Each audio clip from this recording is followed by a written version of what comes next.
Kuala Lumpur central மார்க்கெட்டில் அமைந்துள்ள தனது கலை அருங்காட்சியகத்தில் தேவையான அனுமதியின்றி பாதுகாக்கப்பட்ட வன விலங்குகளின் உடல் பாகங்களை வைத்திருந்த 8 குற்றச்சாட்டுகளை ஒப்புக்கொண்ட 66 வயதான கடை உரிமையாளர் யூ ஷூ ராங்கிற்கு கோலாலம்பூர் செஷன்ஸ் நீதிமன்றம் 3 லட்சம் ரிங்கிட் அபராதம் விதித்தது. இந்த வனவிலங்கு பாகங்களில் ஒராங் உத்தானின் மண்டையோடு, முதலை மண்டையோடுகள், யானை தந்தங்கள், காட்டுப்பன்றி பாகங்கள், முள்ளம்பன்றி முட்கள், மான் பாகங்கள் ஆகியவை அடங்கும்.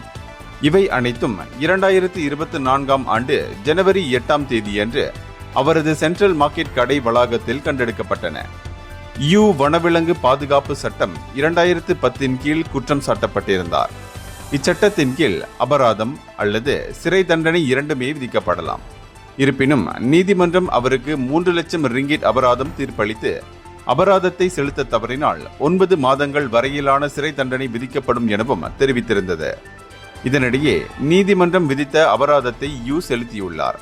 அது மட்டுமின்றி வழக்கு விசாரணையின் போது குற்றவியல் நடைமுறை சட்டத்தின் பிரிவு 171A கீழ் 5 கூடுதல் குற்றச்சாட்டுகளும் கருத்தில் கொள்ளப்பட்டன. இந்தியர்களின் இதய குரல் மக்களோசை.